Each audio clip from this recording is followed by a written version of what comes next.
నమస్తే welcome to our channel. మంచు family వివాదం రోజుకొక ట్విస్ట్‌గా తిరుగుతూ ఉంది. మనందరం కూడా గమనిస్తూనే ఉన్నాం.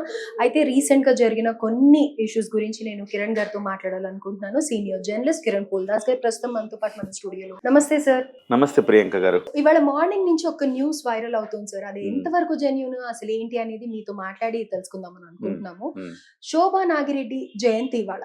సో దీనికి గాను మనోజ్, మౌనిక ఆళ్ళగడ్డకి వెళ్తున్నారు. హ్మ్. 1000 కార్లతో అననేసి వింటున్నాం. అదొక హ్మ్. టాపిక్ అయితే. మనోజ్ రాజకీయ ప్రవేశం చేస్తున్నాడు అననేసి వినిపిస్తోంది. అది హ్మ్. కూడా జనసేన పార్టీలోకి వచ్చే ఛాన్సెస్ ఉన్నాయి. ప్రకటన ఇవ్వబోతున్నారు ఇవాళ ఈవినింగ్ అని ప్రతి ఒక్కరు ఆసక్తిగా ఎదురు చూస్తున్నారు. నిజంగానే అలా జరిగే ఛాన్సెస్ ఉన్నాయా? ముందుగా ప్రేక్షకులకు నమస్కారం. ప్రియాంక గారు, ఈ రకమైన ఒక గాసిప్స్ రావటానికి, ఇలాంటి ఒక వార్తలు వైరల్ అవ్వటానికి రీజన్ ఏంటంటే, గాసిపా? అంటే గాసిప్ అన్న ఇలాంటి ప్రచారం అందాం. హ్మ్. హ్మ్. ఈ రకమైన ప్రచారం జరగటానికి ప్రధానమైన కారణం ఏంటంటే, పవన్ కళ్యాణ్ పట్ల మనోజ్ చూపించే ప్రేమే. ఒకవైపేమో వాళ్ళ నాన్నగారు పవన్ కళ్యాణ్ గారికి, అదే మెగా ఫ్యామిలీకి వాళ్ళ నాన్నగారికి పచ్చి గడ్డి వేస్తే భగ్గుమనే పరిస్థితి ఉంటుంది.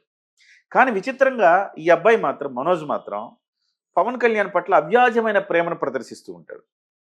మీరు ఎన్నికల ముందు కూడా ఈ ప్రచారం పెద్ద ఎత్తున వచ్చింది.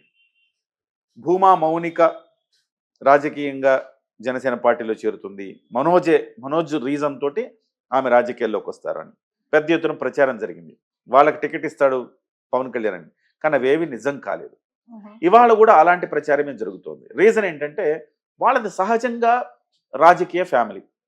వాళ్ళ అక్క మౌనిక, వాళ్ళ అక్క ఇప్పటికే తెలుగుదేశం పార్టీలో ఉంది. గతంలో తెలుగుదేశం పార్టీలో ఉన్నారు వాళ్ళు.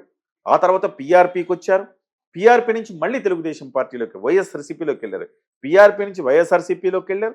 వైఎస్ఆర్సీపీ నుంచి మళ్ళీ తెలుగుదేశం పార్టీలోకి వచ్చారు. సో ఇద్దరు దురదృష్టవశాత్తు ఇద్దరు మరణించారు. మరణించిన తర్వాత ఇవాళ ఆ కుటుంబానికి పెద్ద అఖిలప్రియ, భూమా అఖిలప్రియ. ఆమె తెలుగుదేశం పార్టీలో ఉంది. ఇప్పుడు తెలుగుదేశం పార్టీలో, ఒకే పార్టీలో ఇద్దరు అక్కా చెల్లెలు ఇద్దరికి టికెట్లు ఇవ్వటం అనేది కొంచెం సాధ్యపడదు. కాబట్టి ఓకే. వీళ్ళు జనసేన పార్టీలోకి వస్తారన్న ప్రచారం గతంలో జరిగింది.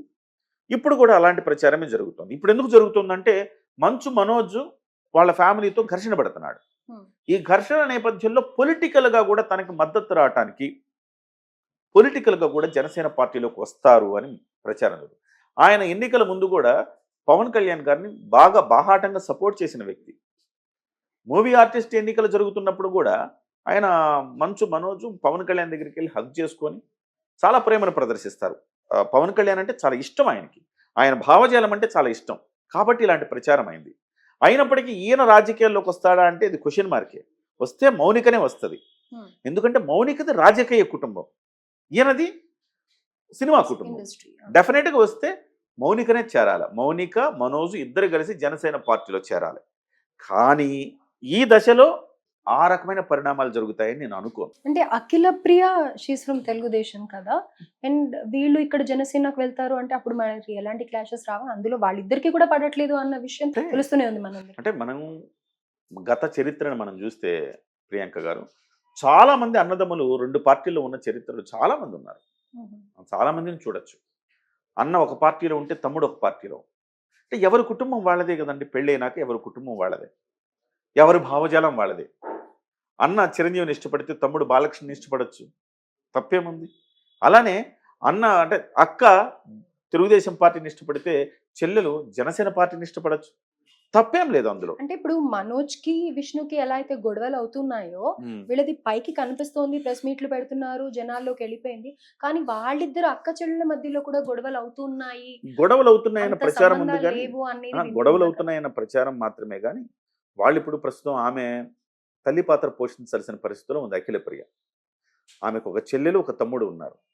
సో అన్ని వాళ్ళకి సంబంధించిన అనేక ఆస్తులు, కొంత వివాదాల్లో కూడా, హైదరాబాద్లో చాలా ఆస్తులు ఉన్నాయి వాళ్ళకి, వివాదాల్లో కూడా ఉన్నాయి. సో ఆ గొడవ నేపథ్యంలో వస్తున్నారు. ఆ గొడవ ఉంది కాబట్టే జనసేన పార్టీలోకి వస్తారని నేను అనుకోవట్లేదు. కానీ సహజంగా ఈ రోజు కాకపోతే రేపైనా ఖచ్చితంగా జనసేనలోకి వచ్చే కుటుంబమే అది. భూమా మౌనిక అండ్ మనోజ్ మాత్రం ఖచ్చితంగా ఈ రోజు కాకపోతే రేపో ఎల్లుండి, అంటే మీ నెక్స్ట్ ఇయర్, ఆ తర్వాత ఇయర్ ఖచ్చితంగా జనసేన పార్టీలోకి వస్తారు. ఏదో ఒక రోజు 2029 ఎన్నికల్లో భూమా మౌనిక పోటీ చేస్తుంది జనసేన తరఫున, అందులో ఖాయం. కానీ ఇప్పుడు వస్తుందా అంటే, ఈ వివాదాల నేపథ్యంలో కావాలని తీసుకున్నారు జనసేన పార్టీలోకి అన్న అపప్రదను జనసేన పార్టీ మోయేది. మీరు ఒకసారి అబ్జర్వ్ చేస్తే ముద్రగడ తనయ క్రాంతి గారు, ముద్రగడ గారు వైసీపీలో చేరే పవన్ కళ్యాణ్ని దుమ్ముగా తిడుతున్న సందర్భంలో నాన్న నువ్వు తప్పు చేస్తున్నావని చెప్పి ప్రెస్ మీట్ పెట్టి వాళ్ళ నాన్నకి వ్యతిరేకంగా పోరాడింది ఆ అమ్మాయి. ఆ అమ్మాయి ఆ రోజు నేను జనసేన పార్టీలో చేరతానంటే కుటుంబాల మధ్య నేను చిచ్చు పెట్టను, దయచేసి వద్దమ్మా, నాకు అపప్రద వద్దు, ఎన్నికలప్పుడు ఈ రకంగా కుటుంబాన్ని చీల్చేయడం అపప్రద వద్దు, ఎన్నికలు అయిపోయిన తర్వాత నిజంగా మీకు రావాలని ఉంటే నాకు అవకాశం ఉంటే తీసుకుంటానన్నాడు. ఈ మధ్య కాలంలో ఆమె పార్టీలో చేరింది. కాబట్టి ఆ కుటుంబాల మధ్య వివాదం నడుస్తున్నప్పుడు పవన్ కళ్యాణ్ గారు ఏదో ప్రోత్సహిస్తున్నాడన్న భావనలో పార్టీలోకి వెళితే ఉంటది. కాబట్టి పవన్ కళ్యాణ్ గారు ఒకవేళ వాళ్ళ ఆ ఇంట్రెస్ట్ ఎక్స్ప్రెస్ చేసినా పవన్ కళ్యాణ్ గారు తీసుకునే అవకాశం అయితే లేదు. కానీ ఖచ్చితంగా భూమా, మౌనిక అండ్ మనోజ్ జనసేన పార్టీలోకి వస్తారు ఖాయమది. సో మీరు మోహన్ బాబు పట్ల ఎందుకు అంత ఉదారత చూపిస్తున్నారు? తప్పు కదా ఇది, సమాజం ప్రశ్నించదా ఇది?